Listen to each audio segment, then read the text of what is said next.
Hi చెల్లెలు, అందరూ ఎలా ఉన్నారు? బాగున్నారా? నేనైతే చాలా బాగున్నానండి. సో ఇవాళ స్పెషల్ ఏంటంటే వెజ్ స్పెషల్ అనమాట. కాలీఫ్లవర్ అదేవిధంగా చిక్కుడు పిక్కలతో కర్రీ అయితే చూపించబోతున్నానండి. ఇది మా కాకినాడలో ప్రతి ఒక్కరు ప్రిపేర్ చేసుకునే కర్రీ అనమాట. ఎందుకంటే ఈ కాలీఫ్లవర్ ఇదే సీజన్లో మాత్రమే వస్తాయి కదండి. సీజన్ వచ్చిందంటే కన్ఫామ్గా ప్రతి ఒక్కరింట్లో ఈ కాలీఫ్లవర్ కర్రీ అయితే కన్ఫామ్గా ఉంటుందండి. ముందుగా ఒక కాలీఫ్లవర్ని అయితే ఈ విధంగా చిన్ని చిన్ని ముక్కలుగా అయితే కట్ చేసేసుకొని హాట్ వాటర్లో అయితే వేసేసుకోవాలండి. ఎందుకంటే హాట్ వాటర్లో వేయడం వల్ల అందులో ఉన్న డస్ట్ పార్టికల్స్ ఏమన్నా ఉంటే కనుక మొత్తం అయితే రిమూవ్ అయిపోతుంది అనమాట.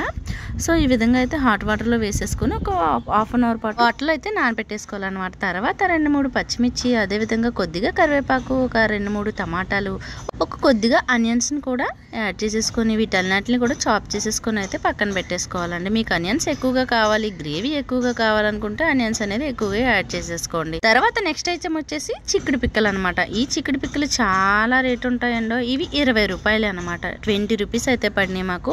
నిజం చెప్పాలంటే గుప్పుడు కూడా లేవన్నమాట. చాలా రేట్ ఎక్కువగా ఉంటాయండి. సీజన్లో వచ్చినా కూడా వీటిలో అయితే కొనలేమన్నమాట. చాలా రేట్ ఎక్కువగా ఉంటాయి. 20 రూపీస్కి ఇవి ఎక్కువ తక్కువ నాకైతే తెలియట్లేదు. నాకైతే చాలా నాట్ వర్త్ అనిపించింది.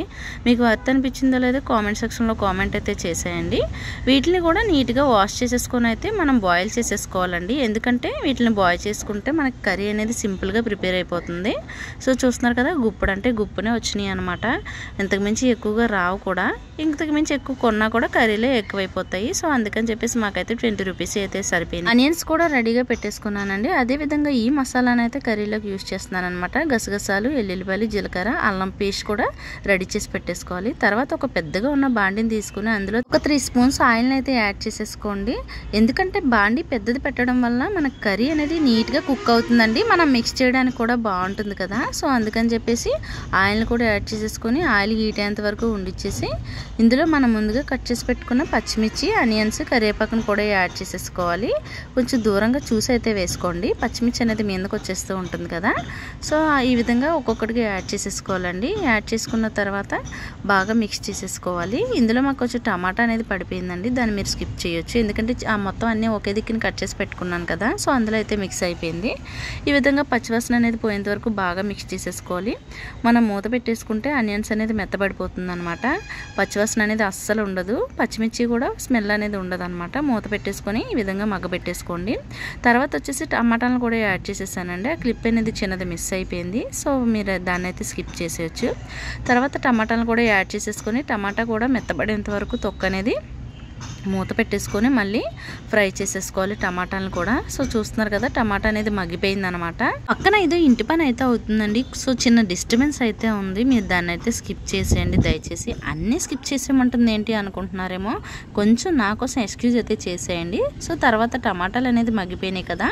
ఇందులోకి మనం ముందుగా ఆల్రెడీ హాట్ వాటర్లో నానబెట్టుకున్న కాలీఫ్లవర్ని ఇందులో యాడ్ చేసేసుకోవాలండి. ముందు వాటర్లో స్ట్రెయిన్ చేసేసుకొని తర్వాత అయితే యాడ్ చేసుకోండి. వాటర్ అనేది ఎక్కువగా ఉందంటే గ్రేవీలో వాటర్ అనేది ఎక్కువైపోతుంది అనమాట. మీరు అనేది బాగా స్ట్రెయిన్ చేసుకున్న తర్వాత ఇందులోకి అయితే యాడ్ చేసేయండి.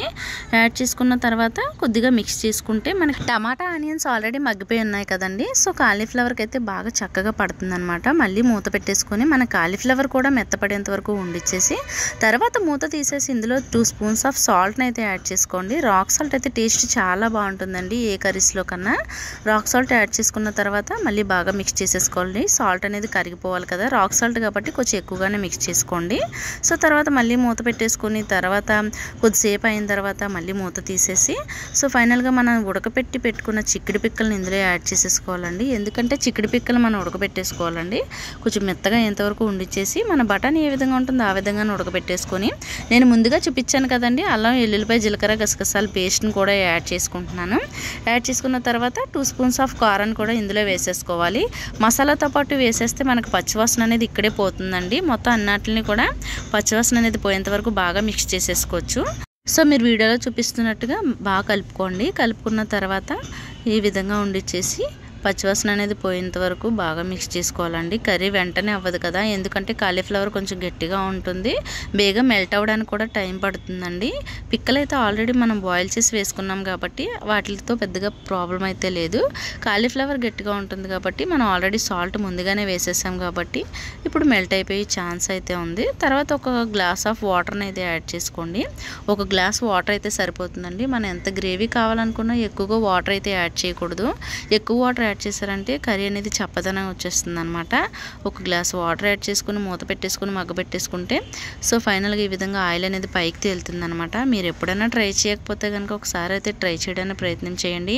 కర్రీ టేస్ట్ చాలా బాగుంటుందండి. మా కాకినాడలో చాలామంది కాలీఫ్లవర్ వచ్చిందంటే కన్ఫామ్గా ఈ కర్రీని అయితే ప్రిపేర్ చేసుకుంటారు. మీ దగ్గర కాలీఫ్లవర్ ఉంటే మీరు కూడా ఒకసారి అయితే ట్రై చేసండి. సో ఫైనల్గా కొత్తిమీర వేసేసి సర్వ్ అయితే చేసుకుంటున్నాం అనమాట. మన కాలీఫ్లవర్ కర్రీ అయితే రెడీ అయిపోయింది. సో చూస్తున్నారు కదా, నేనైతే సింపుల్గా ఈ విధంగా ఎప్పుడు ఇదే విధంగా ప్రిపేర్ చేసుకుంటానండి ఇంట్లో. మీకు ఇంకా షార్ట్ కట్లో అయితే చూపించాను.